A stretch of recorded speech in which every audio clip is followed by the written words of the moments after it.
All right. Welcome back to the How to Relate podcast. I'm here with Daniel Swain. Hey, glad to be Hello. here. Yes, thank you so much for coming.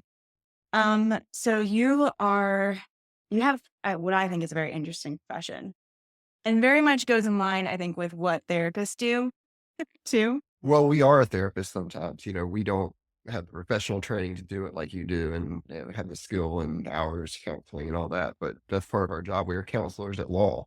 And a big part, I mean, that's true of any attorney. That's the term they use. But a big part of family law is counseling the clients. But also knowing when to say, like, hey, we refer people to therapists all the time. You need to go and talk with a professional about this because they can give you better advice and better help than we can. We're here for the legal part, and I'm happy to lend you my ear if I got something that you need to vent about, or if your ex is just being just really crappy about something. But at the same time, like, I want to focus on the legal parts of your case to accomplish your legal goals. I'm happy to help you process the emotions of going through the divorce and all that. But at certain points in time, it needs to go back to you. Sure, sure. When do you think? Because you're the counselor of law, and I talked with another divorce attorney who said that sometimes their clients actually will like lean heavily on the emotional side of things. So how is that for you in terms of handling such high emotional cases? I'm sure events are happening in people's lives and doing the law part of it. Yeah. So what I always, because I mean, it's really inseparable in family law, the emotional part and the law part of it.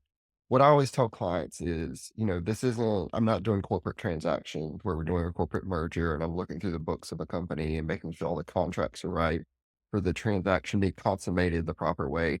The evidence in these cases, this isn't even a criminal case where we're looking at, maybe shell casings from a shooting or looking at wounds or something if somebody was assaulted or looking at camera. We do look at footage a lot, but looking at the scene of the crime, so to speak.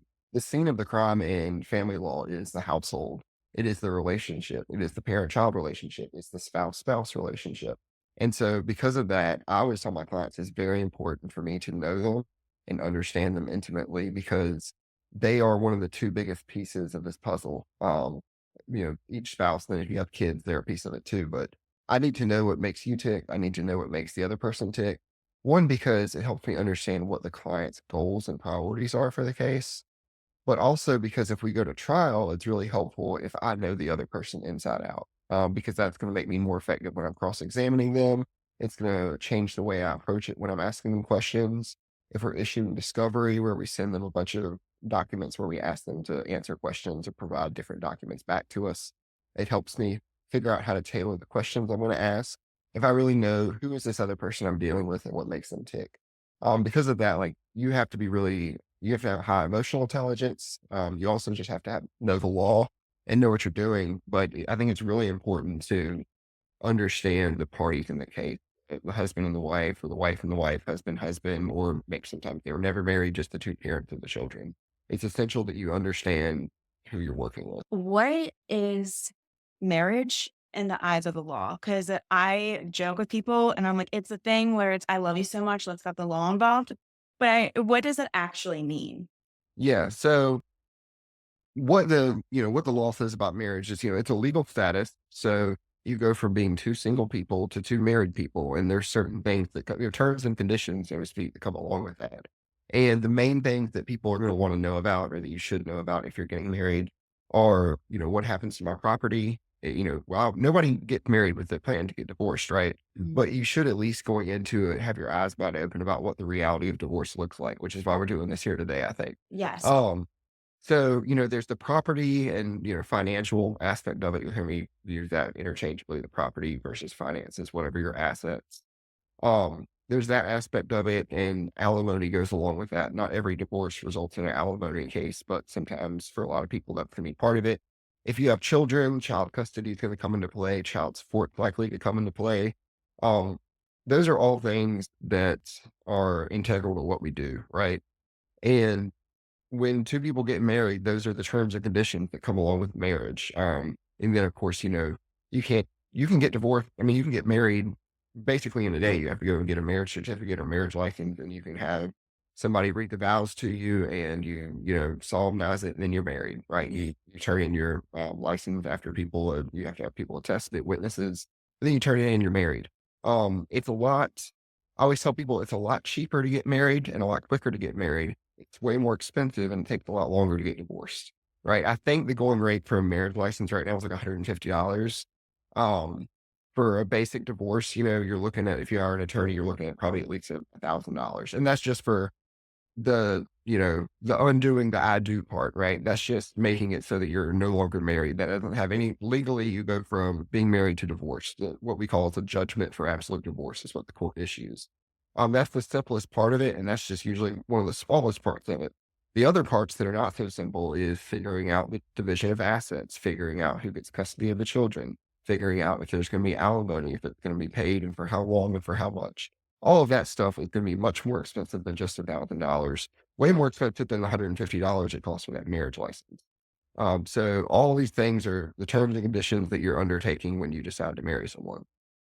I feel like it's like the terms and conditions apply, and when I skip over that anytime that it pops up and it's like, "Will you allow these cookies?" or, whatever that is, and I never click on the privacy policy settings, but it feels like that these are the marriage privacy policy settings, so to speak, to use a metaphor, that we don't really look into because it is generally, it sounds like it's pretty easy to get a marriage license and to get married. Yeah, yeah, exactly. And it's not super complicated, like I said, to get that absolute divorce is what we call it, just the divorce itself. But the other stuff gets really complicated. Um, you want to talk about things that I recommend people considering before they dive in and Absolutely, okay. yes. All right. So, this goes into what a lot of you do, Brittany, is your compatibility, not in the romantic sense or in the intimate sense, emotionally, socially, all that stuff, but your compatibility as a life partner, somebody that you're signing up to do life with, as they say, for the rest of your life, till death do us part. Um, things to think about, what are your goals and values financially? There's a trend now, there's groups on the internet called FIRE. It's financial independence, retire early. And some people I think extremism in any form can be dangerous. And this, I would say, is a form of extremism as far as being fiscally conservative or, you know, hiding away all your nuts for the winter, basically, right? So the fire financial independence, retire early, kind of what the whole idea is. You work, work, work, work, work, save, save, save, save, save, try to save up as much money as you can so that you can retire early and be financially independent. So you don't have to work. Your retirement income, passive income can support you for the rest of your life. And then they go out and enjoy their life, right? They retire at 45 and then they go out and they travel the world. They do whatever they want to do. Meanwhile, they've slaved away for like 20 years before that in order to be able to do that. That's kind of like one extreme. The other extreme is we're going to go into a bunch of debt, but we're going to do whatever we want, right? Like we're going to go on vacation and put it on credit cards. We're going to have everything's going to be maxed out. We're not going to own anything. We're going to rent an apartment to live in. And there's some kind of happy medium there in between. Mhm. And that's something you need to talk about with your partner. Like, what are your financial goals? Because that's the biggest thing when you're getting married, other than kids, is you're combining finances. And even if you don't fake you're combining finances, you are. So some people, I have clients who get married and they keep all of their stuff separate.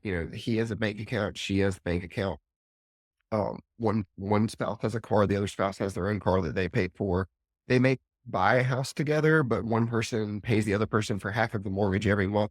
And they think, okay, we've kept everything neat and tidy. What's mine is mine and what's theirs is theirs. But under the law, which we'll get to in a minute, that's not the case. It doesn't matter whose name it's in, it's all considered marital. So that's something you just need to think about before you're getting married is like, and also what are the financial habits of this person? Do they have a bunch of credit card debt that I'm not aware of? Are they afraid to spend any money at all? Like, are we just gonna be sitting at home, like eating bologna sandwiches every night, even if we're making a good income? So just the financial aspect of it, what are your goals for life? Like, are you really ambitious career wise? Maybe you want to volunteer a lot and the financial aspect is not as important to you. Those are just things that people need to consider. Like, who are you getting into bed with, right? Right, right. So I was reading this article and it essentially has the ages of when people are getting married, and we're on the uptick. Right now, I think the average age for women is around 28, and I think the average age for men is around 29. Um, I like to say that when you're in your, let's say, mid 20s, if you're 25, you're in sort of a startup phase. You're just figuring out life. You might not have like a whole bunch of assets. You might have some money saved up in like an IRA or 401k, but it might not be from like, working 20 years at this point in time. So you're more in the startup phase. Then there are mergers. And I have a lot of friends who are now in their 30s, single, looking for someone to be in partnership with. And it's more like a merger. And they already have assets, they already have businesses or careers or like things in their retirement plans. And they're going, what do I need to consider when I have all these assets myself and I'm looking for someone? And what would that look like in terms of marriage? Yeah, and that's one of the topics that we're going to talk about today are premarital agreements or prenuptial agreement. And when you're in that kind of situation, I love the analogy used there, like the startup versus the merger, right? And just full disclosure, like I'm married. I was married before I ever even went to law school. I was married before I ever even thought about doing family law. But doing family law has given me a different perspective. Having a kid has given me a different perspective on doing family law. Sure. Um, but I'm married and we got married in the startup phase, right? Like neither one of us really had anything at that point, and we've grown together luckily and been able to enjoy that.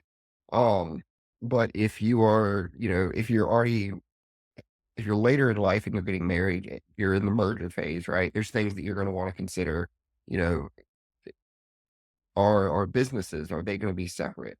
If we continue to grow, like if you have a business before you get married, say you're 50 years old, you were never married, or maybe you had a marriage when you were younger and that ended, and now you're marrying somebody else and you have a successful business. You're gonna wanna think about because what the law says is once you're married, whatever your active contributions are, whatever your sweat equity is, so to speak, to grow that business and to add value to your business, that portion of the business, even if it existed before you were married, that portion of it, the value there that arose during the marriage is going to be a marital asset, even if the business existed before you were ever married. And so if you get divorced 10 years down the road, your spouse will have a claim. Say you did have a successful business, but then some kind of technological innovation, some kind of legal change, some kind of change in the business landscape. Your business went from being worth, $200,000. I'm not talking about net profits. I'm talking about like the actual business value. Your business went from being worth $200,000 to $20 million, right? There's a huge explosion that could have major implications if you get divorced 10 years later. So Mhm. just something to think about, people in that situation. Whereas if you're in the startup phase, you don't really have anything you're worried about protecting, maybe down the road in the future, Mhm. if you have aspirations, but people who are at the merger phase, they need to be cognizant of, this may have existed before I got married to this person, but if I'm increasing its value through my active efforts, through working and everything during the marriage, and they may be entitled to some of that. Okay. So how is it differentiated on, let's say, the before, during, after? So I'm thinking of things like student loan debt that may accrue and with a lot of people who graduate around, let's say, 21, 22. They might have $60,000 in student loan debt, and then they might get married and they still have, let's say, $40,000 in student loan debt. And does that differ from credit card debt? Does it matter the type of debt that someone has, or are different debts classified differently? Yeah, so I'll get into now the basics, the nuts and bolts of the law in North Carolina. And our legal system for dividing marital property is called equitable distribution. Okay. And you hear in that word equitable, you hear equity, sounds like equal, and that's because that's where, same root word. And equitable is, it means fair. And the presumption under our laws in North Carolina is that 50-50, that equal is fair. That's the presumption. So when you're getting divorced, any marital property, and we'll talk about what constitutes marital property in a second, but when you're getting divorced, any marital property is going to be split 50-50, right? And unless you can show a judge a very, very good reason, and there's specific factors and different things and facts in each case that might be good reasons. The statutes outline what some of those reasons are, including but not limited to whatever.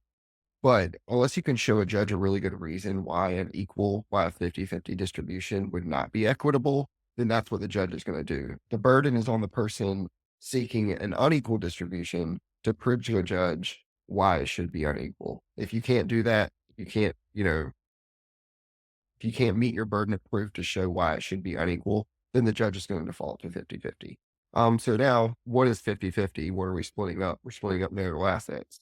What's a marital asset? A marital asset is anything that comes into existence during the course of the marriage. So from the day that you're legally married until the day that you actually legally separate, anything that you purchase, any income that you earn, any money that you save away in an IRA or something like that, that's all considered a marital asset. It doesn't matter whose name's on the bank account. It doesn't matter whose name's on the title to the car. It doesn't matter, the title doesn't matter. What matters is when it came into existence. And if it was during the marriage, it's almost certainly going to be a marital asset. The example I gave earlier, the couple who basically treat their marriage like they're roommates, where they split all their expenses 50-50, where they have their own separate bank accounts and all that.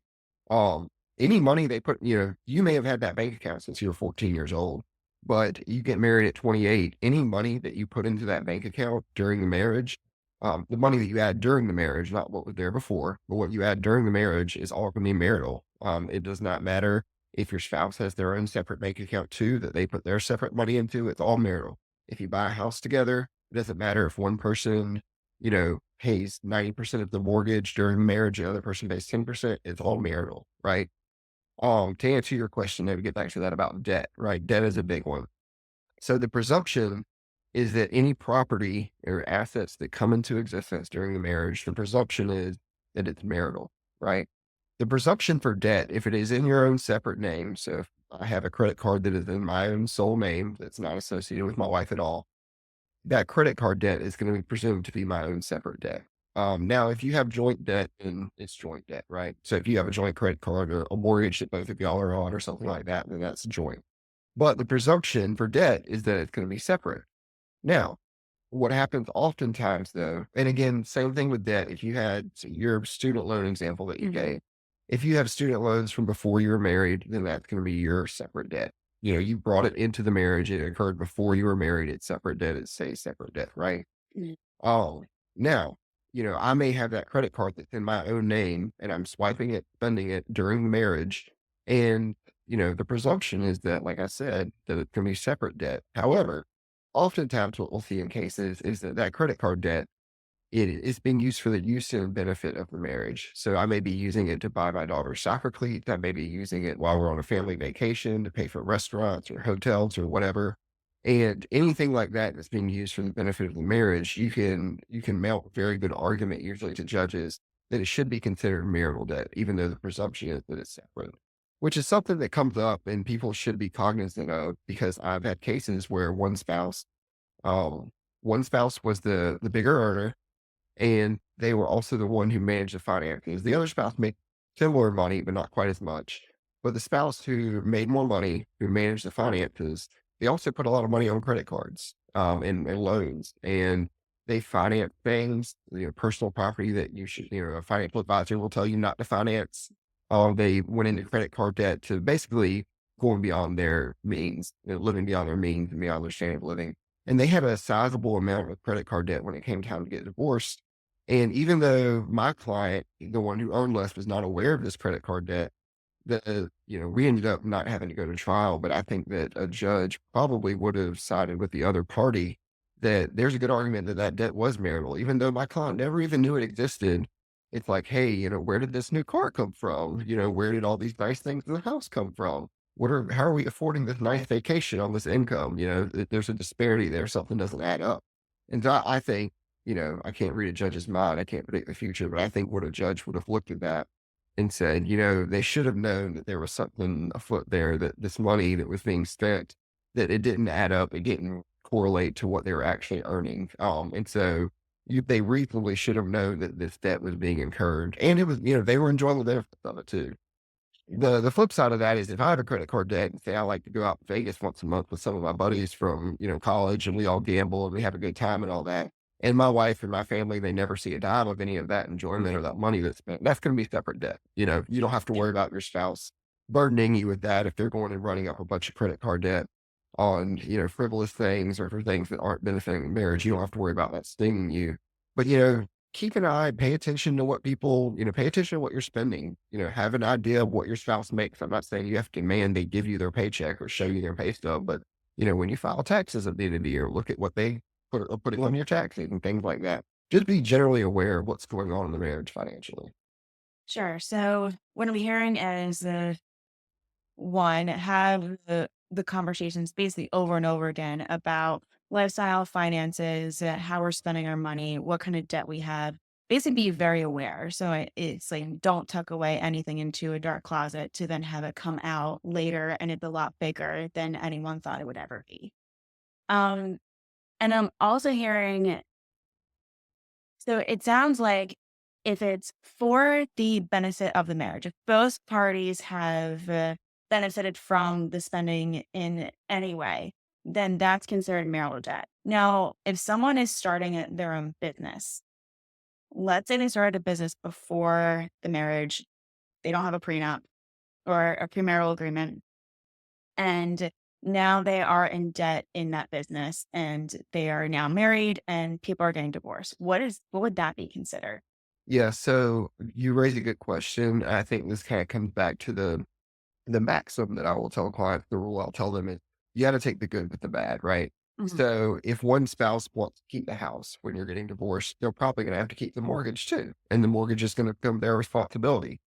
If one spouse, like you said, starts a business during the marriage and they're trying to get that business up and running, they're taking on some debt to try to do that with the idea being down the road, there will be some return on that investment in the business, right?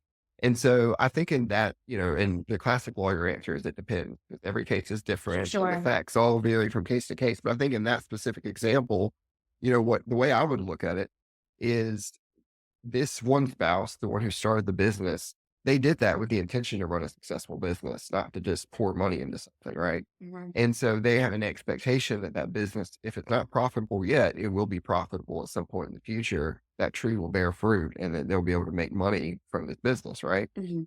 And so in that case, I would say it's gonna be separate debt, and, the spouse, if they wanna keep their business going, they wanna retain all of the business, right? Let's say this business is just breaking even. It's not like something that's printing money right now. It's just breaking even, paying the bills. They may earn a little bit of income from running it as their job, running their own business.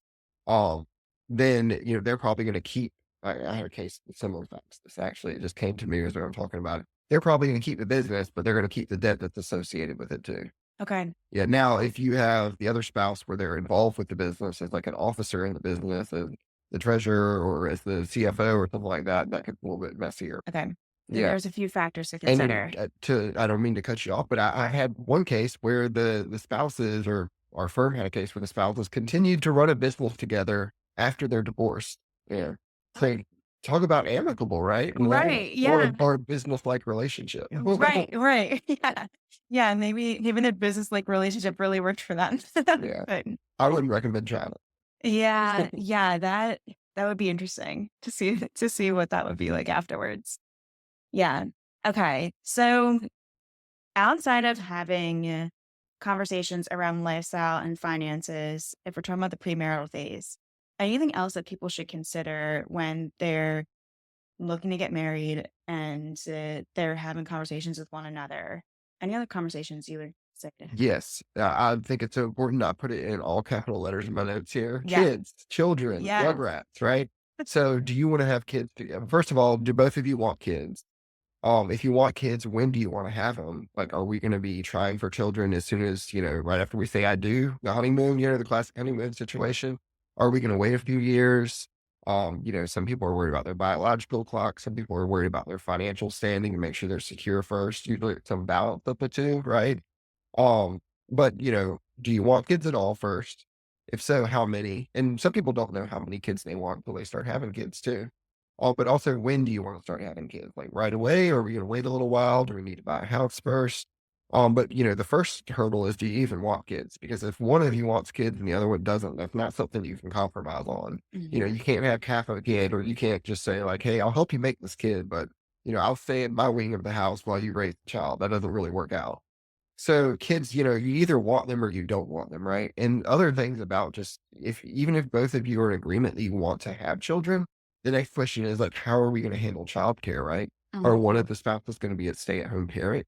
Are they going to stay at home with the kid for the first year? Are you in a position where you're fortunate enough to have family nearby who can help you raise the kids? Are they going to be in a daycare? What is the plan going to be as far as childcare for those first few years before they get into school, especially is something to consider. Um, Another thing is too, just I think most people who are planning on having kids, maybe not, maybe some people haven't really factored this at all, but the expense of raising kids, right? And did a little bit of research. I wanted to make sure I was informing people correctly. The Yes. most recent report from the USDA was from 2015. They've stopped doing the report since then. So you can imagine how the numbers might have changed since then. But in 2015 or in 2016, USDA released a report from 2015 that showed a middle income or middle class married couple will spend about $233,000 to raise a child to the age of 18. $233,000 over 18 years. A lower income family, about $174,000 per child. Higher income, it can be up to, or I'm sorry, higher income, the average is about $372,000 to get a kid to 18. That is not college savings. That's not, their boomerang kid who came back to live in the house after they finished college, failure to launch situation. That's just to get them through high school, basically. That's 0 to 18. 0 to Yeah. 18. Yep. So you're looking anywhere from $175,000 to $375,000. Um, and I was sort of digging into this because I was kind of curious about the numbers. And the biggest disparity between the lower income and higher income side of it is housing costs. So, you can have a 3-bedroom house that might be worth $200,000, or you can have a 4-bedroom house or even a 3-bedroom house in a different neighborhood, different part of town that might be worth $1.3 million, right? The housing cost is a big part of it. Another big part of it is education, or you send your kids to private school. That's a huge expense. Again, not college, just private school until 18. And then things like the extras, extracurricular activities, tutors, coaches, people have their kids involved in all sorts of things from a young age these days. And most of those things come with a price tag, right? And, the upper class or upper income families, especially, they have kids enrolled in this and that, and they have a tutor for this or a coach for that, and it can add up. Um, food is pretty stable. Like you can shop at Whole Foods or Fresh Market, or you can shop at Walmart, but the kid can only eat so much, right? Yeah. So, and the first, depending on, again, goes back to childcare, like if the child can be exclusively breastfed, maybe it'll be less expensive in the beginning. Mhm. That gets into kind of personal choices, but yeah. So just thinking about the expense of raising a child, what all that's going to consist of. Another thing, where are you going to have kids? Where are you going to have kids? Is the neighborhood you're living in right now a neighborhood that you want to raise a child in? Is your family live close by? Some people, after they have kids, want to move, be closer to their family. Take the village. Having that support network can be the most important thing for some people. So just thinking about that. And again, these are things some people don't know until they have kids. They may not know until after they've had the first that they want a second or a third or a fourth. Some people don't know until after they have kids, they want to live closer to their parents, so that sort of thing. Yes. So when it comes to, it sounds like when it comes to kids, well, one, I think it's funny that that research has now not been updated in the past 10 years, which Yeah. makes me wonder, is that so that way people aren't deterred to having a Yeah. family of Yeah. like, it's going to cost you Yeah. $300,000 to have a child. 'Cause- I did find some yeah. other research, but it was like from the Everybody Should Have Kids Foundation, basically. And so Yeah. I didn't really trust some of their numbers. Sure. But I figured the USDA, that report they put out for many, many years up until 2015. So I felt like that was reliable. But the average, I think, was 233,000 in 2015. And, look at the grocery store, look at gas, look at housing, look at how much more expensive things are now than 10 years ago.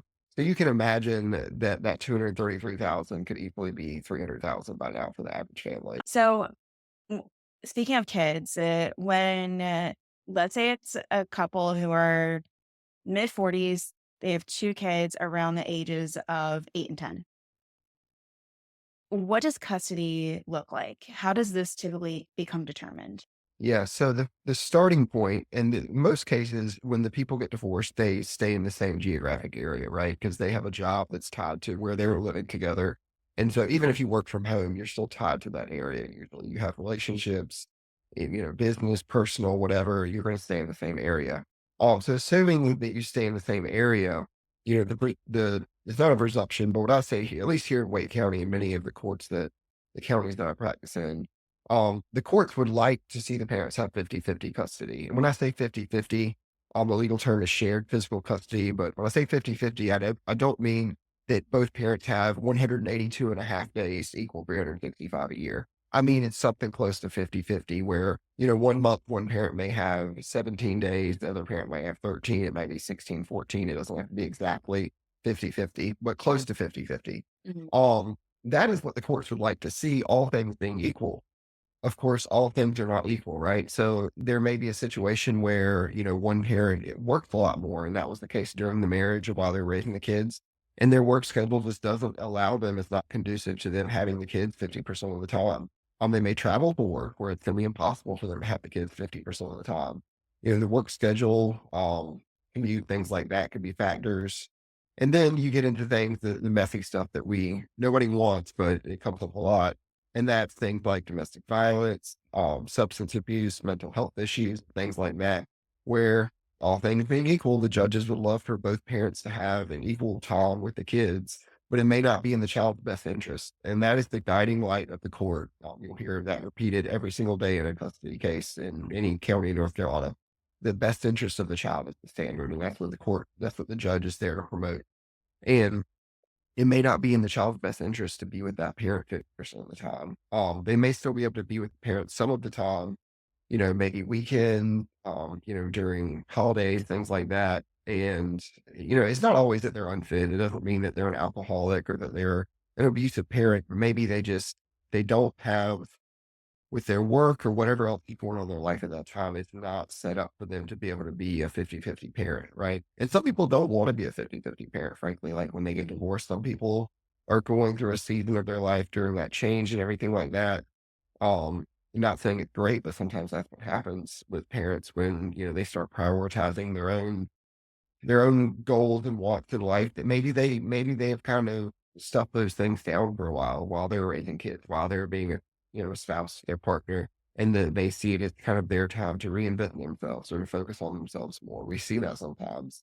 I mean, it doesn't mean that the kids are going to be screwed up or damaged because of that necessarily, but it doesn't mean that the kids will be with the other parent more. Mhm. Um, and not saying it's ideal for the kids either, but it also doesn't mean that not all those people are horrible people. I'm trying to say, right? Yeah, yeah, that there's a Um, lot of circumstances that play into this. but yeah, so just practically speaking, for custody, a lot of it's going to come down to like who can get the kids to school on time, who can pick them up from school on time. Do you have a parent who can pick them up for you if you're working late? I mean, does the parent have a parent, a grandparent who can pick up the kids? Do you have childcare that's going to allow you to work when you need to work, right? That has been a good thing. I definitely don't advocate trying to work a full-time job and take care of your kids, like if you have children who are not in school 5 days a week or anything like that, because that would be immensely stressful if you try to do that all the time. But not so much work from home, but really the flexibility that allows and people being able to set their own schedules more so, not just about working from the home, but the flexibility. Thankfully, I have a job where when I'm not at work, my employer allows me a lot of flexibility, and as a parent to a young child, that's been great. And unfortunately, my wife does too. So that's kind of been one recent change that's helped people with, back to the question you asked, though, like what do the courts do for custody, right? And they would like to do 50-50 when it fits the kid's best interest, but sometimes it doesn't fit the kid's best interest. And custody can always change, right? So the example you gave, a couple who are in their 40s who have an 8-year-old, a 10-year-old, I believe you said, that 8-year-old, they're going to be they're going to be in children for another 10 years, right? So there may be a custody order entered right off the bat when the parties first separate when the kid's 8 years old, and the other kid may be off in college 6 years later, and they may, well, 8 years later. I'm losing my math here, losing kids' Sure. ages, but anyway, um, things change, and custody orders can be modified in the future to reflect what's best for the kid. Because what's best for one kid when the parents first divorced and the kid's 8 years old may not be what's best for that kid 8 years down the road when the kid turns 16, right? Sure.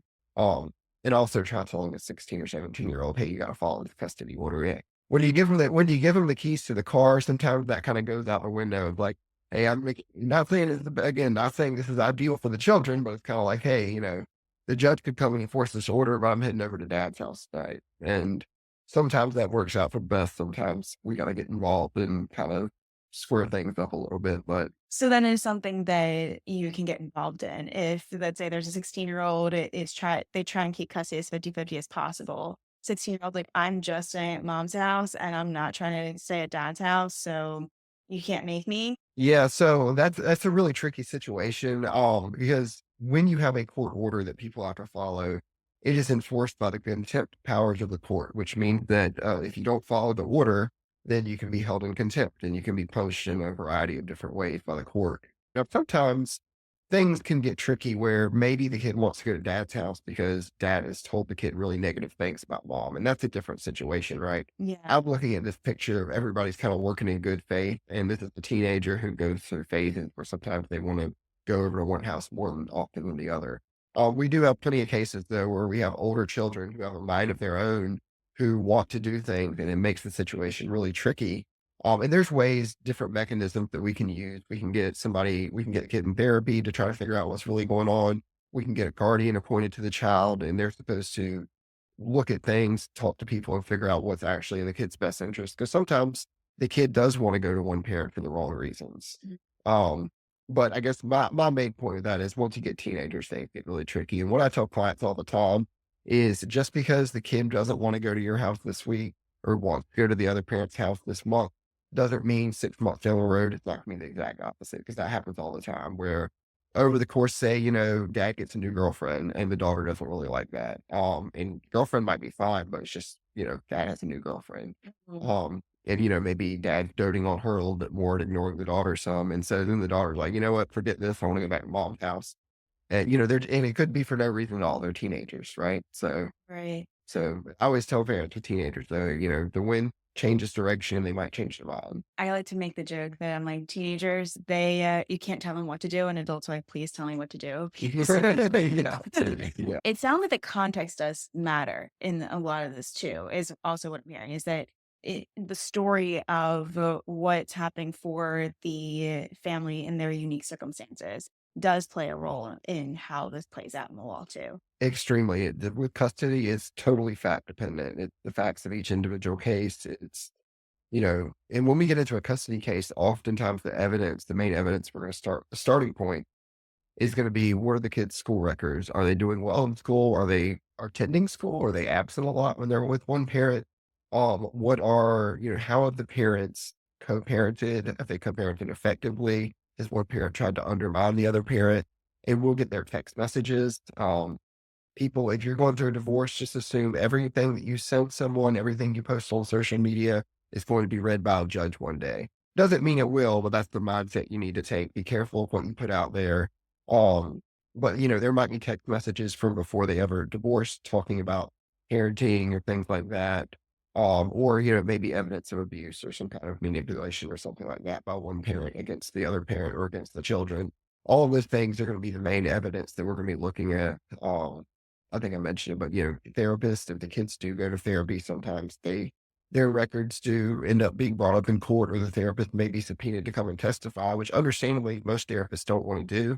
But sometimes it's necessary and appropriate for the therapist to come in and, without undermining the therapeutic process with the children, they can still serve a role in the court process to inform the court what they think is really going on, or what their professional opinion is about what the kid has told them and everything like that, along with the other context of, where is this going? How did we get here? What's best for the kids? Okay. Yeah.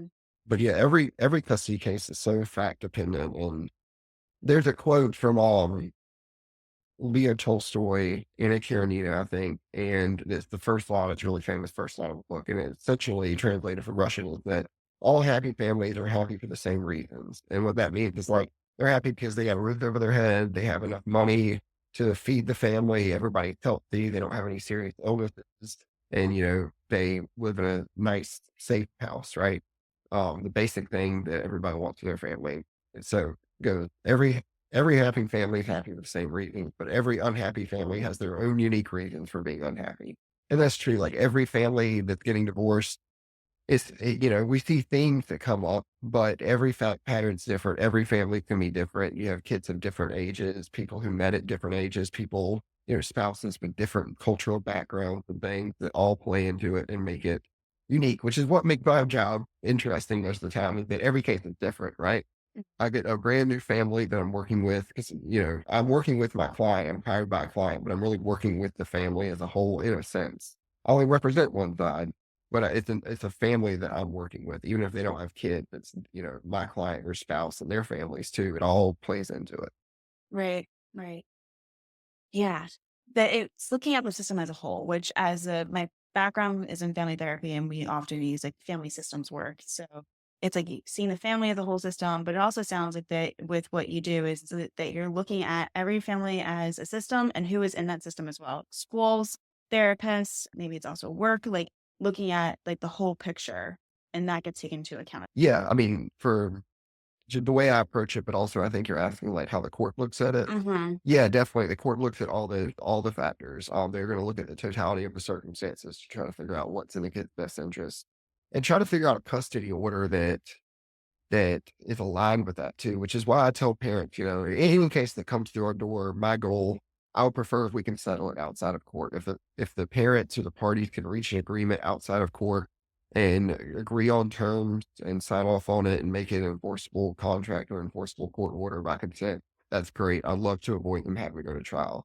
If it is headed for a trial, I love doing trials too, though, fortunately. But I would like them to try to resolve it without getting a judge involved. And a big example of that is in particular custody, because one parent may come into the courtroom asking the judge to do A, B, and C.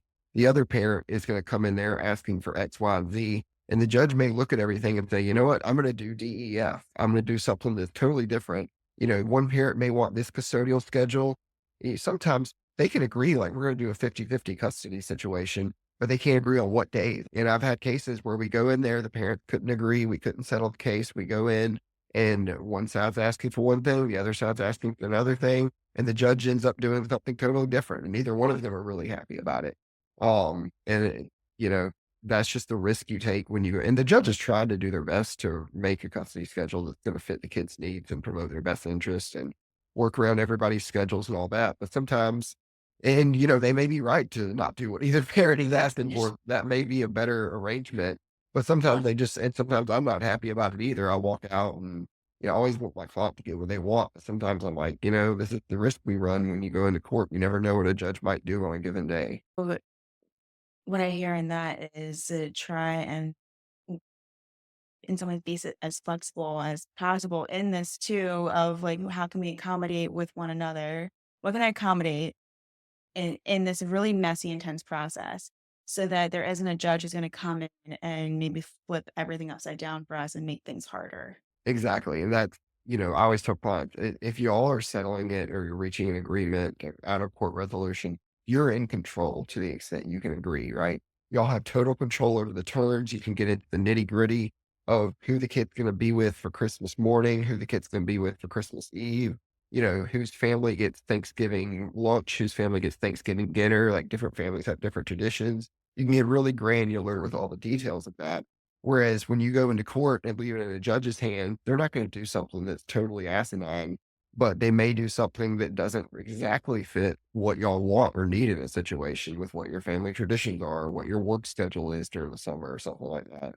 So by going to a judge, you're losing that control over the situation. You may not have total control if you're dependent on the other parent or your ex-spouse to agree to something, but you do have control to the extent that y'all can agree. So it's just something I always caution my clients about. Like, we don't know what will happen when we go into court.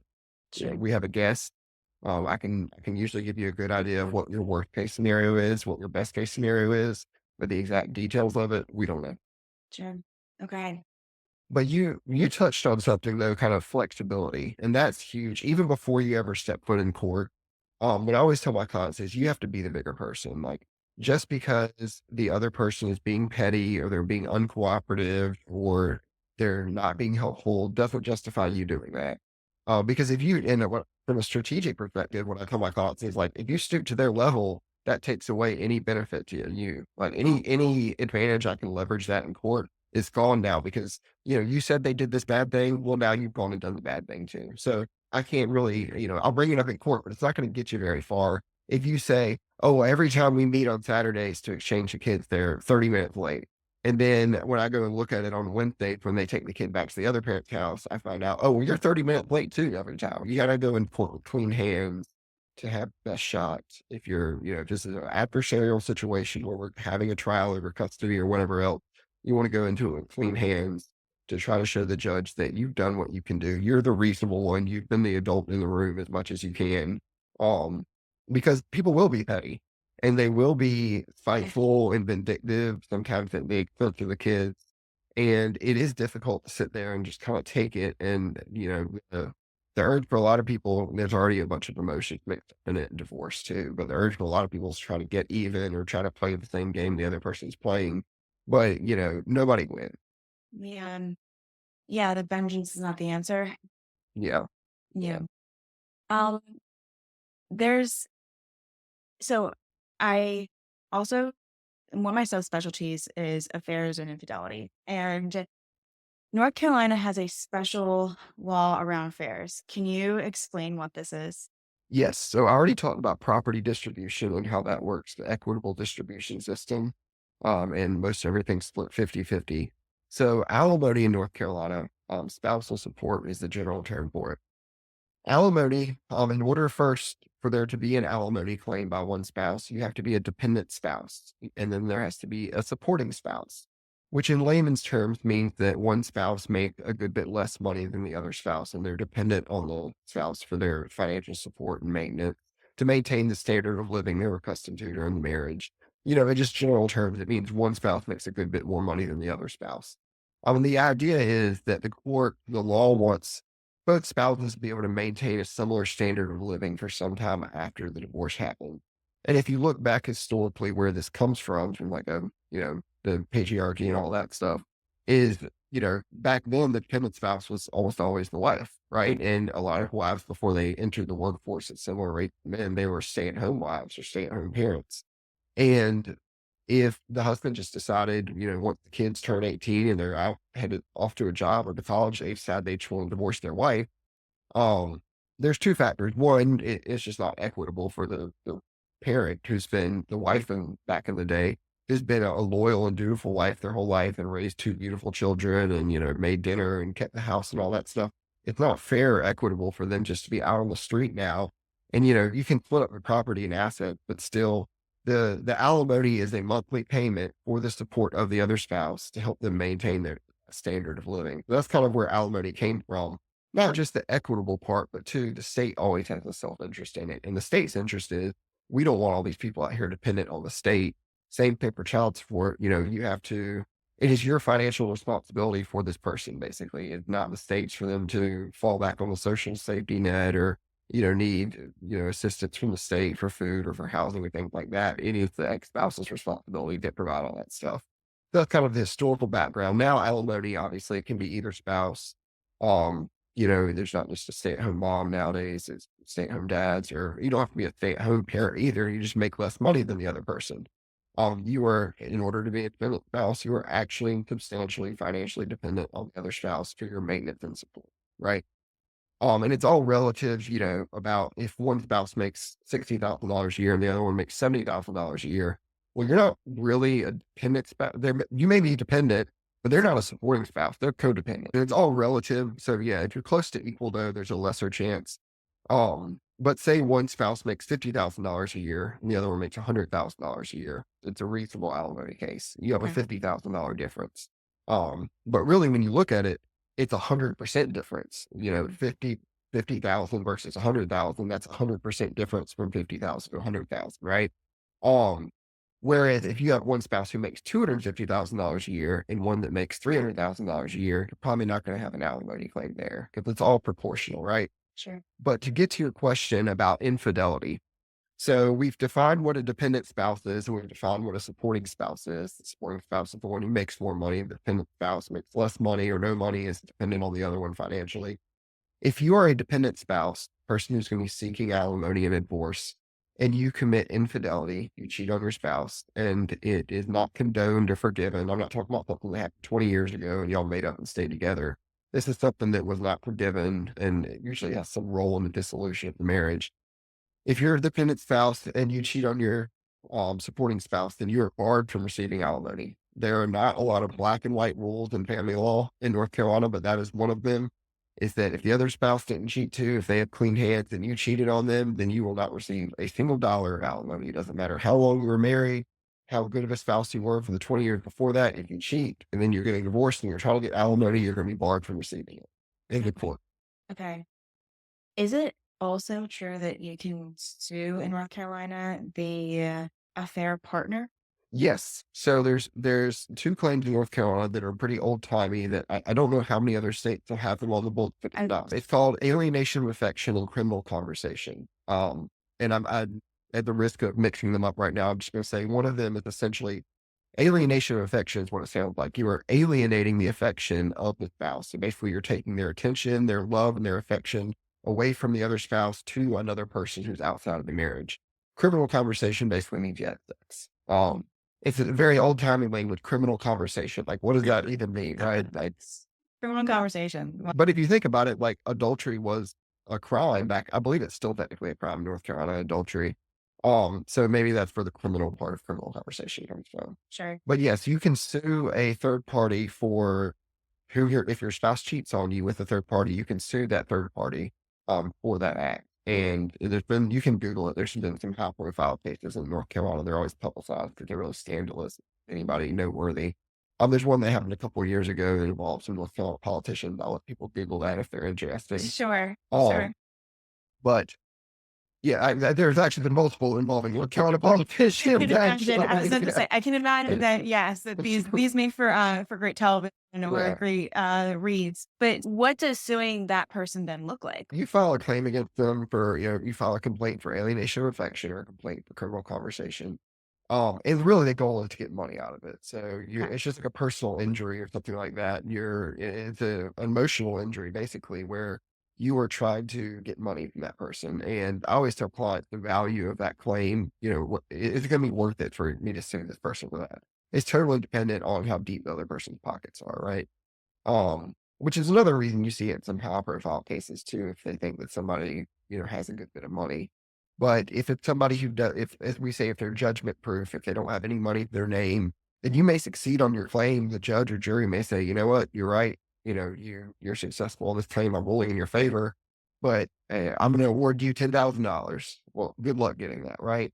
Or they may just say, you know what, I'm not going to award you that much at all because I know this person doesn't have any money and it's an exercise in futility. So, um, it does come up a lot though in our context where it can be used as leverage in a divorce case where if my spouse cheats on me and then they run off with this other person and they are still invested with this other person and still in a relationship with this other person, maybe then I go and sue that other person as part of the divorce as a way of kind of indirectly applying more leverage on my spouse to maybe settle the case more quickly.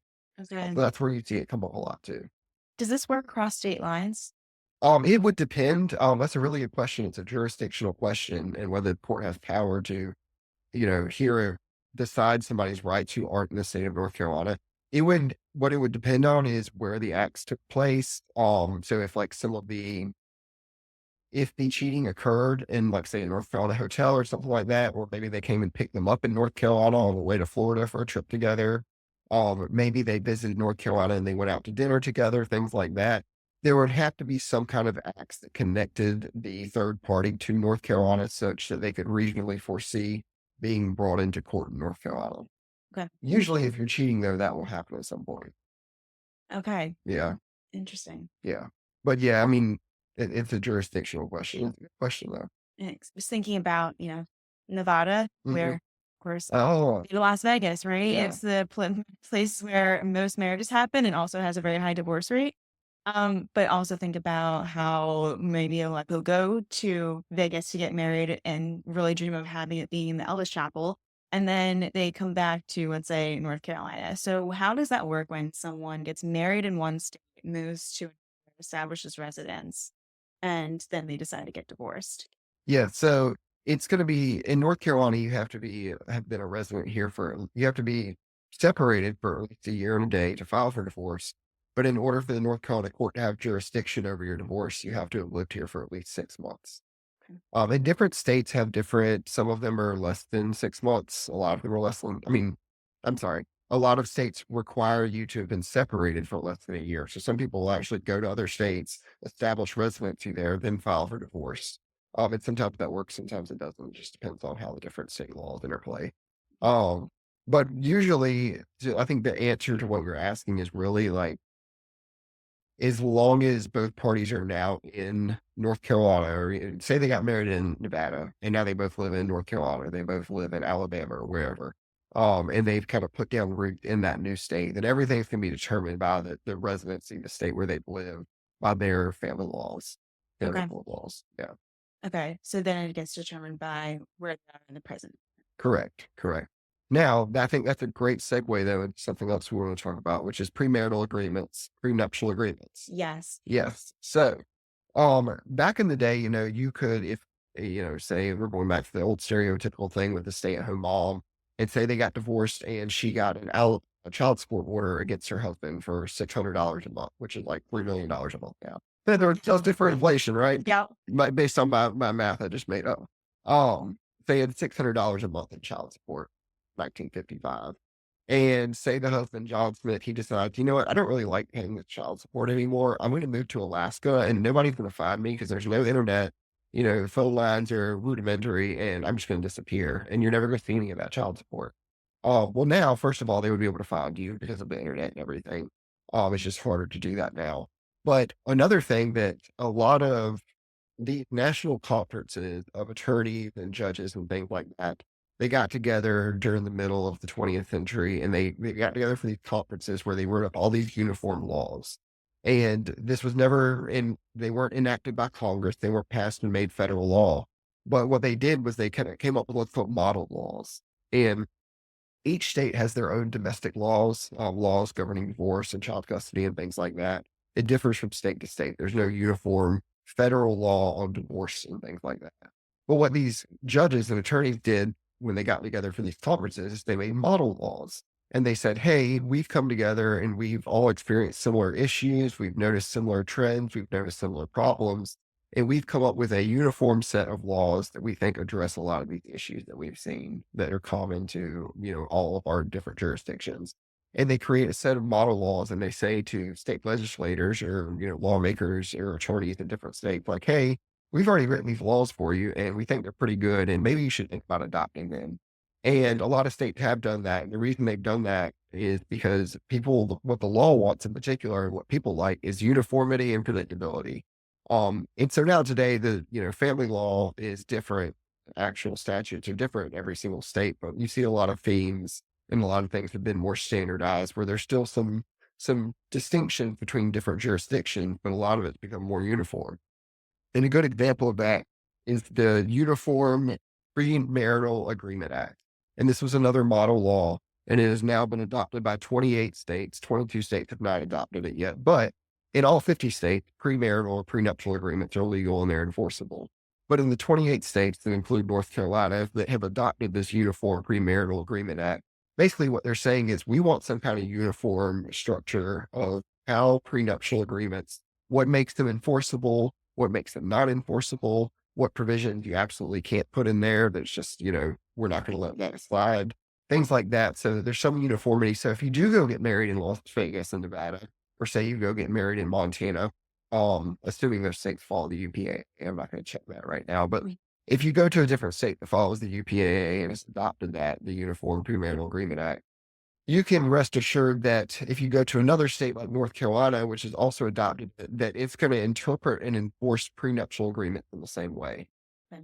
And that does not mean that another state might not, but it gives you more of a guarantee that that the state laws on prenuptial agreements are going to be very, very similar and they're going to be enforced in the same way.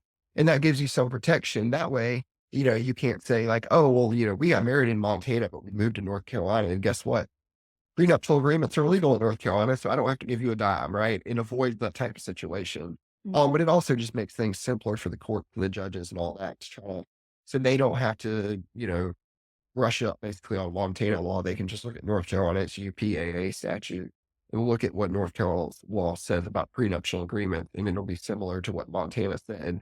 And so then what their intentions were when they made that prenup in Montana, the outcome of that will correspond to North Carolina because we have a similar framework of how we treat prenuptial agreements under the law.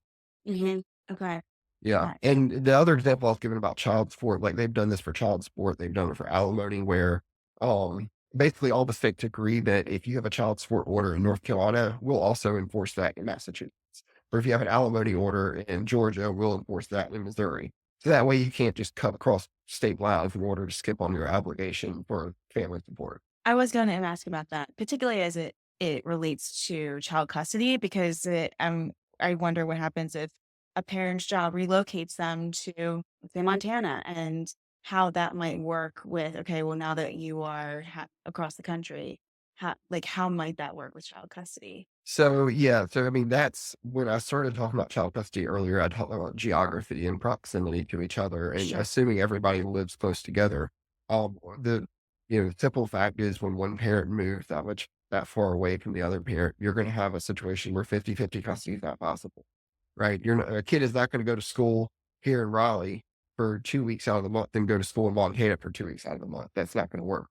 Even if you have all the frequent flyer miles in the world, that's just not practical. Yeah. So then you get into a situation where you're going to have one primary parent and then a secondary parent, or primary custody, secondary custody is the terminology.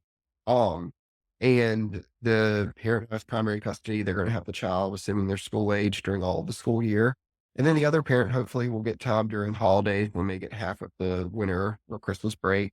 They may get, a majority or a lot of the summer time, good block of 6 or 8 weeks or something like that during the summer. Um, if there's other like spring break and things like that, you're really talking about the school schedule here, but that's what a lot of it's dependent on when you have school age children. Then the secondary parent will end up with the child during those other times, hopefully, assuming everything's working well with the parent dynamic. Okay. Yeah. So to get a little bit more nuance, even, let's say it's parents who live 2 or 3 hours away, Mhm. because it's just inconvenient enough. So Yeah. what might happen in those cases? That's still gonna be a primary, secondary situation if the kid is in school age.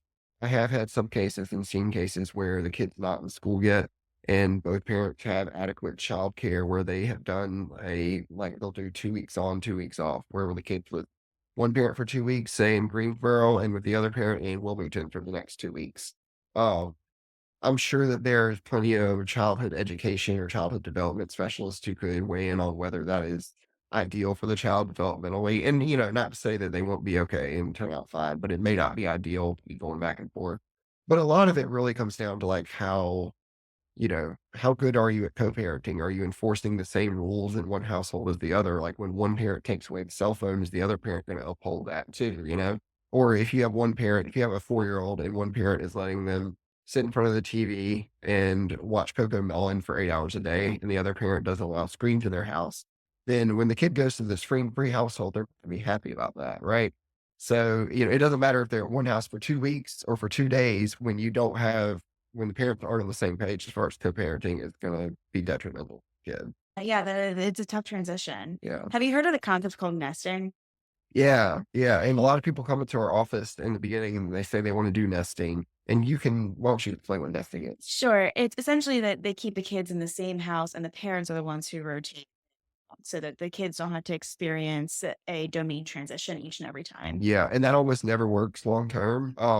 It sometimes works in the short term, but what will happen is you want to have your own space, right? That's part of the reason why you're getting divorced. And, it's going to kind of rub up against you the wrong way when, their hairbrush or when they leave, toothpaste all over your sink, your vanity in the bathroom, when they leave to go to the other house or something like that. Or when you come over to the house where the kids are, they've left it a complete mess, right? And then you have to clean it up. It's going to build resentment. It's going to cause lots of issues. So on the surface, it sounds great. It's like, hey, the kids just stay in this house. The kids don't have to move. We'll just move, right? But then you're also paying for 3 residents at that point, or maybe two. Maybe you share an apartment, or the other person, like the off parent, goes to the same townhouse or apartment as the other parent. But then again, you run into the same problem where you're sharing that space with that person. And then what if you get there and all of a sudden in your shower, you find, the wife has brown hair and you find a bunch of blonde hair in the shower. It's gonna create resentment and conflict and things like that. I've seen it work for short periods of time, but I've never seen parents continue to do it for a longer period of time. But it just leads to lots of problems you may not foresee in the beginning. Yeah, because it's so intimate to Yeah, see the inside of your ex's private life. yeah, Yeah. yeah. Oh, going back to the premarital agreements though, or Yes. prenuptial agreements, yeah. So the thing to know about them is that they're governed by contract law with a blend of family law in it. The kind of contract law is looked through a prism of family law.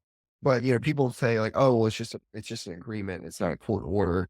Well, it is a contract. It's a valid contract between two people who are getting married. Just like if I have a contract with another business vendor or a contract with a company who I'm contracting to do some kind of work for, it's an enforceable contract, right? Everybody signed it. It's got the right terms in it. It's enforceable. So a prenuptial agreement is an enforceable contract.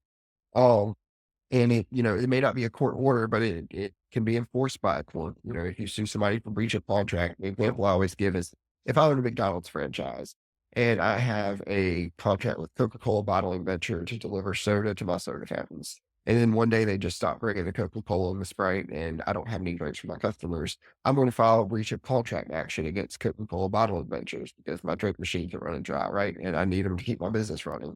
Same thing if somebody breaches a prenuptial agreement, or we're not talking about this today, but a separation or postnuptial agreement. If somebody breaches that, you can file a breach of contract action against them, go into court, and a judge will decide if the contract has been followed or not. Things that people should consider when they're talking about a prenuptial agreement. I'm curious about this. So, yes. Yeah.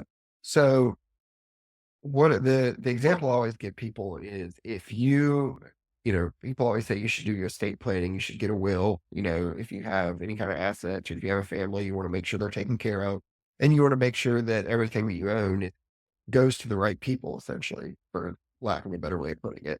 But if you don't have a will, the good news is the state has an estate planning for you. The state of North Carolina does. It's called intestate succession, not interstate. It's intestate, and that means you died without a will. If you die intestate, it means you did not have a will when you died, or other estate planning structures set up. So intestate succession basically says like, hey, the presumption is most people would want their spouse to get some of their stuff. And if they have any living parents or kids, they get the rest of the stuff. That's the really basic way of putting it. So if you die without a will, your spouse will get this percentage of your stuff. And then if y'all have any children together, they'll get this percentage. If you have children from a previous marriage, they'll get this part of it. And it's just based on an assumption of what the average person would want. So you'll hear estate planning lawyers and other people tell you, like, if you haven't done your estate planning, the state has done it for you. And this is what's going to happen when you die, whether you like it or not. Therefore, you should make some plans for what's going to happen when you die, if you want to have control over it. Well, if you don't get a prenuptial agreement, if you don't get a prenup or premarital agreement with Carolina, good news, the state has already decided what's going to happen when you get divorced, right? It's going to be 50-50 on the property and everything else we've already talked about. So if you want to take it into your own hand and decide exactly what will happen with property, how income is distributed and things like that when you get divorced, you can enter into a prenuptial agreement. Some common topics that people want to address is, are we going to default to the state rules, which is that everything's 50-50? Because you don't have to. You can go into a prenuptial agreement. And is this 50-50 before marriage and during marriage? Is that what the 50-50 is? The default under the law, the equitable distribution, is 50-50 of all the marital property from the marriage. Okay. Yeah. Okay. Yeah. But you can say that, like, hey, the example what I talked about a little earlier was, if I have money that's in my bank account in my separate name, and I have a car that's in my separate name, and my spouse has stuff in her separate name or his separate name, then, I may think it's separate, but really under the law, it's all marital. Well, not so fast. If you want to do a prenuptial agreement and you want to say that is what's going to happen, we're going to keep everything separate.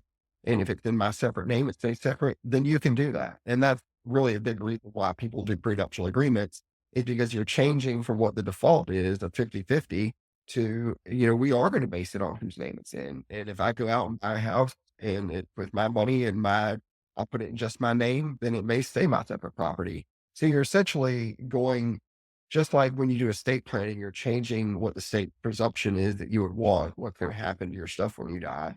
Just like that, when you do a prenuptial agreement, it gives you the opportunity to change instead of just going with the default of 50-50. You can do whatever you want. You can say what's his is his, and what's hers is hers, and hers, or his and his, or whatever.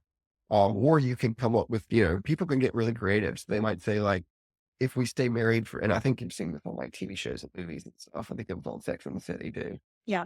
Just watch that I'm episode. dating myself a little bit with that. But anyway, I fit my wife with that. So yeah. So I think I'll use that example. Which one was it? It was Charlotte Yeah, and Trey. yes, Yes. yes. Okay. When Charlotte and what's his name? Trey. Yeah, when they got married, they had a prenuptial agreement where the longer she stayed with him, essentially that what it was. It was the longer she stayed with him, and also if she bore Had children. him a son in particular, Yeah. that if she bore him a son, then she would get essentially $500,000, and if it was a daughter, it was Yeah. 100,000. So that's a little bit of a wacky example, but what people sometimes will do, like normal people in prenuptial agreements, is like, hey, if we stay together for 5 years, then you'll get this percentage of the estate. And if we stay together for 10 years, you'll get this percentage, and so on and so forth. If we have kids together, you'll get this percentage. And usually that is a situation where one spouse has considerably more assets than the other. And so they're kind of trying to look out to protect their assets unless there's some real investment in time for how long they're together. But But some people just say like, "Hey, I want to make this really easy when we get divorced." And the same thing, like going back to the same analogy with estate planning, the reason you do that is because you don't want your spouse or whoever the your children, whoever survive after you when you're gone, you don't want them to be dealing with a funeral and also figuring out, well, what do we do with all this stuff? Who gets this? Who gets this house? Who gets this bank account? Whatever. You've already done all the planning for them. So when the difficult time comes when they pass, there's already a plan in place for what's going to happen. Same thing, that's the analogy I use with prenuptial agreement. Everybody knows divorce is not going to be fun. It's going to Mhm. suck.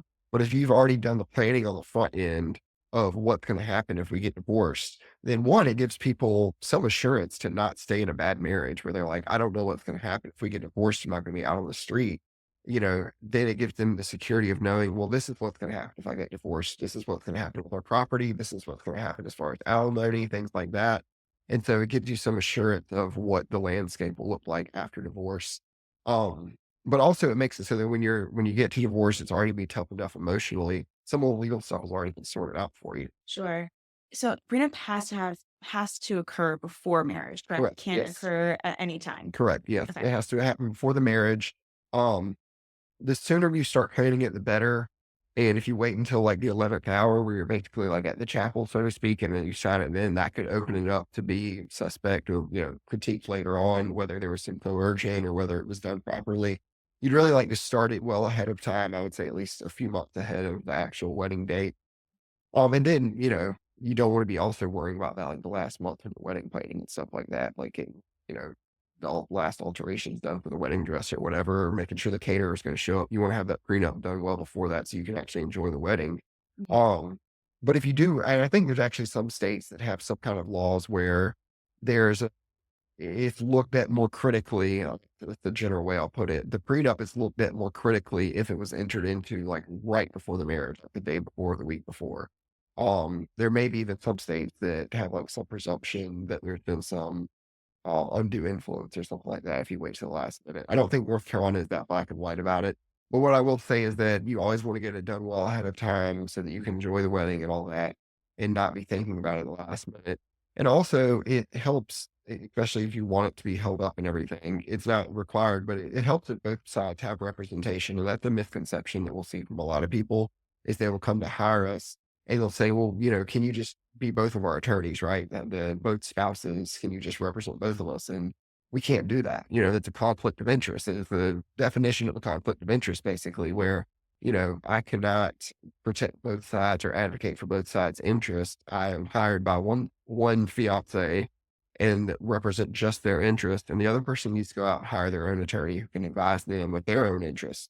And we encourage that because it makes things easier negotiating it, working it out too, but it also makes it harder for somebody to contest later on. Because if you can say, oh, well, like they had an attorney, they had an experienced attorney who knew what they were doing, who advised them on the ramifications and consequences of the prenuptial agreement, they can't come back 10 years during the divorce later on and say, oh, well, I didn't know what I was signing, right? Because they had an attorney, they had a legal counsel during that time. And there will be provisions in pretty much every prenup, every one that we draft that says, both parties had an opportunity to consult independent legal counsel of their choosing. If one of them didn't do that, it will say so. It will say they had the opportunity, but they chose not to do so. This attorney represented this spouse and this spouse only. Um, so that's a big misconception, or people ask us a lot is like, hey, can we just need one attorney for both of us? And that's not the case. I can only represent one side's interests, and I would recommend that the other spouse hire their own attorney. Interesting. Yeah, Okay. So it's not one attorney for one agreement. It's one attorney for one party. correct. Okay. Yeah. Okay. Um, Another thing too that waiting until the last second is not advisable. One good thing about the prenups is everybody has a lot of incentive to try to get it done because they do have a wedding coming up at some point. So, everybody is going to want to try to get it done to the extent possible and work together and try to get the negotiation done.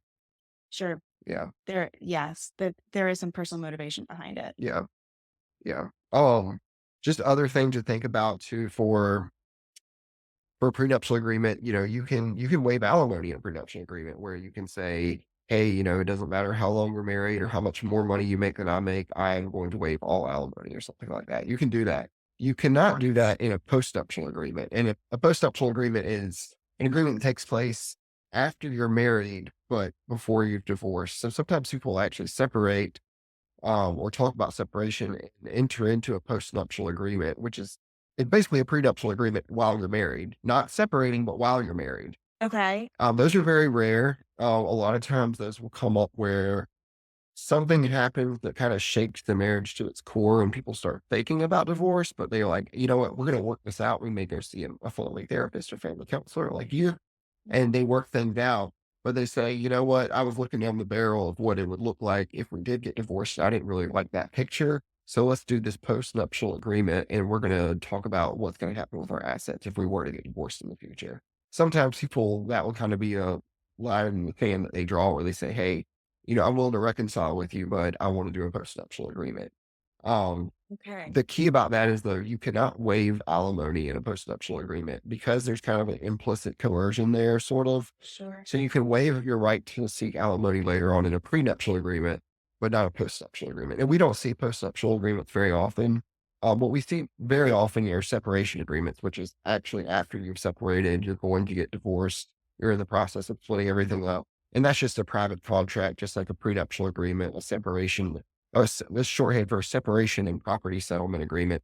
And that's basically just a private contract that resolves some or all issues arising out of the marriage. So you can deal with, equitable distribution of the assets. You can deal with child custody. You can deal with child support. You can deal with alimony, all in a private written contract instead of going to court, making it public and taking your chance with the judge.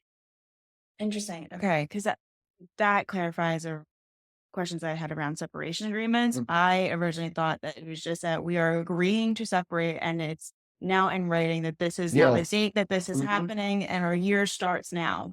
Yeah. And that's one thing I've been talk about with the kind of divorce 101 is that people ask me a lot, do we need a separation agreement to show we separated? No, you don't. And you become physically, we talk about you have to be separated for a year and a day before you can file for the absolute divorce. And that comes down to your legal date of separation. And what the legal date of separation is when the party physically separated and it was the intent of at least one of those parties at the time for that separation to remain permanent. And it did in fact remain permanent. And what oftentimes when people live together is it looks like it's just one spouse moves out, right? And people kind of understand they've been fighting, they've been talking about divorce, so it's understood that they're moving out because they're separating. Sometimes, again, what I've said is the intent of at least one spouse for it to remain permanent, that separation to be permanent. And sometimes one spouse will be totally in the dark that they're separating. One spouse may say, "Hey, you know what? I'm going on a business trip. I'll be back next Monday." They never come back. Um, and they move out, they get movers to come and get their stuff, or they come by and load up a truck with their stuff a few months later. And they separated. And, when they left for that quote unquote business trip, the other spouse did not know that that was their legal separation. But if it was the intent and understanding of the other spouse, maybe they had a business trip and they knew once I get back from, Washington, I ain't coming back to the house. They knew at the time that that was going to be it. And that's all it takes, the intent of one spouse for that separation to be permanent. And that's your legal date of separation. Okay. So all it takes is one spouse to have an intent and it's valid. Yep. And then sometimes we do get into, we have to litigate over the date of separation. It's not that common, but it does happen sometimes. Because it could make a big difference. Maybe somebody went out and bought a new house the week after the date of separation, or maybe somebody won the lottery the week after separation or something like that. So you can imagine where the date of separation can be really important. Usually it's not a huge factor where they're, maybe your direct deposit, you got paid the day after y'all separated or something like that, a few $1,000s or something, but it's not going to be something that's going to be earth shattering for the divorce as a whole. Um, but you don't have to have any, to go back to, do we have to have a quote unquote separation agreement to separate? No, there doesn't have to be any kind of formal writing, or you don't have to send them a text and say, hey, we're done, anything like that. All you have to do is be able to affirm that your intent at the time of the separation, the physical separation, was for that separation to remain permanent. And it does remain permanent. You don't move back in for 2 weeks and try to reconcile or anything like that. You do continue to live separately. Mm. Uh, and we don't have time to get into it today, but there are some cases where the Court of Appeals and the North Carolina Supreme Court have looked at, what constitutes separation and where's that line? Like maybe if somebody comes back over for say one night on a special night or something, does that Does that constitute reconciliation, or are you still separated? And there's some interesting cases you can read about that. Oh, that would be so fascinating. I'm almost sure that you have some fascinating stories that could definitely be book worthy or Yeah, television series worthy. yeah, yeah, definitely. I mean, I always say my job is it can be stressful, but it's not boring. So Yes. Yes. I can imagine that boredom is not a factor in this. yeah, yeah. Um, anything else that we haven't gotten to that you want to go over? I feel like we covered a lot of ground and I appreciate the depth and all the knowledge that you shared so far. The one thing I'll just say is this is what I always tell people. If you're in the process of getting divorced and you want to seek alimony or you want a court to divvy up the marital assets, if you want to make a claim for equitable distribution to address those assets, you have got to file that claim before the absolute divorce is granted, which is part of the reason nowadays why we've kept this whole year and a day thing is that gives you at least a year and a day plus a couple weeks for the divorce to be finalized. That gives you time to file those claims. You have to go to the courthouse or well, nowadays you don't go to the courthouse, you e-file it. Um, you e-file. I think if you don't have an attorney that lets you file it for stuff like they used to. Mhm. But you go to the courthouse or you log on to the e-filing portal and you have to actually file with the court a claim for equitable distribution or your claim for alimony or both before that divorce is granted. Because if you don't do that before the divorce is granted, then you can never go and file that claim. It's kind of like a statute of limitations. Okay. If you let that time lapse and then the divorce is finalized and the judgment for absolute divorce is injured, it doesn't matter how deserving of alimony you might be or how good of a case you might have for alimony. If you don't file that claim before the divorce is done, then you're absolutely barred from making an alimony claim. There's no real going back on that. But don't worry because you will get proper notice if the other person files their claim for absolute divorce. They have to have you served with it and everything like that. So you'll be aware of that.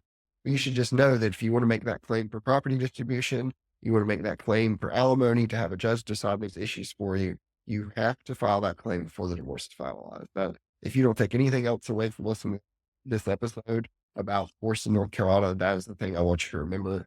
And also go talk to an attorney, even if you don't you may not feel that you can afford an attorney, but you can't afford not to have an attorney too. And we look at it as a return on investment.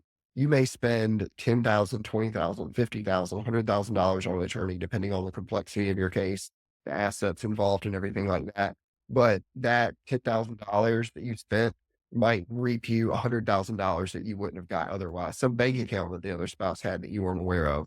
So you may not know that you're entitled to alimony. You may get 20 years of alimony or, 10 years of alimony that you wouldn't have gotten if you didn't hire an attorney that is going to reap you so much more money. It's a return on investment. You spend some money, but you get money back.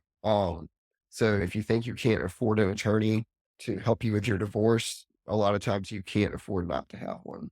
Okay. So Appreciate that. that is obviously self-serving, but I'm looking out for people's best interests. I want to make sure that they know what they're and if you can't hire an attorney to represent you through the whole case, at least do a consultation with an attorney. You can do it on an hourly rate basis just for kind of piecemeal, pay as much as you need for an hourly advice. And they can kind of tell you, hey, this is what your rights are. This is what you should be doing. This is what you should be looking out for. I have people come in all the time with prenuptial agreements or a separation and property settlement agreement somebody gives them when they're getting divorced. And they say, hey, can you read this over with me? And we'll spend an hour or 2 hours and read over it with them. And I'll advise them like, this looks pretty good. I would change this or maybe change that. Or, there or other people, hey, they're giving you a really bad deal here. Like I would definitely come back with a counter offer on this. I would not sign this. This is what this actually means. It looks like it means this. That happens in the law sometimes. Yeah. You think this is what it means, but it means something else. So you shouldn't sign that. So just at least talk to an attorney, talk to several attorneys, we hire one and see, it's important that you have a good match with your attorney and good rapport and all that. Um, so yeah, just explore your options and know your rights. That's the main takeaway from that. Yes, absolutely. Where can people find you? So yeah, so I work with Triangle Divorce Lawyers, TDL. It's triangledivorcelawyers.com. We have an office here in Raleigh. I'm a short walk away from your office today. Nice day outside in here. We're recording this on February 26th, and we're enjoying a nice fall spring here in North Carolina. So we have an office here in Raleigh near downtown. We have an office in Clayton. You can go to triangledivorcelawyers.com, or you can just send me an email, Daniel@triangledivorcelawyers.com. I love what I do. I'd be happy to help you or anybody you care about. If you have somebody who's close to you who's going through this process, Also give a shout out if you Google, this is a free resource. If you Google second Saturday, it's the second Saturday of every month, second Saturday, Raleigh, North Carolina. It is a free webinar that we do every second Saturday of every month. It's on Zoom. You can log in through your phone anonymously. And we have one of our divorce attorneys every second Saturday. We usually have a therapist or some other professional that's in the mental health field who talks about divorce and that process. And then we have somebody who covers the financial aspect of it. So we'll have a financial advisor, we may have a certified divorce real estate broker, somebody like that sometimes. And they really, it's about 3 hours. You can log in for as little as long as you want. And they give you the basics, a lot of what I've talked about today. But if you have somebody in your life who is going through divorce, you're thinking about going through divorce and you don't know where to start and you don't even know what it's going to look like. And there's just all this fear about the uncertainty and everything. Second Saturday, and they'll have one if you're not near the Triangle in North Carolina, they'll have them. I think they're in all 50 states. It's an organization started in San Diego in I think the 80s, but it's second Saturday, and it's kind of a free divorce workshop to help empower people and let them know, what their rights are and what the law is in your state.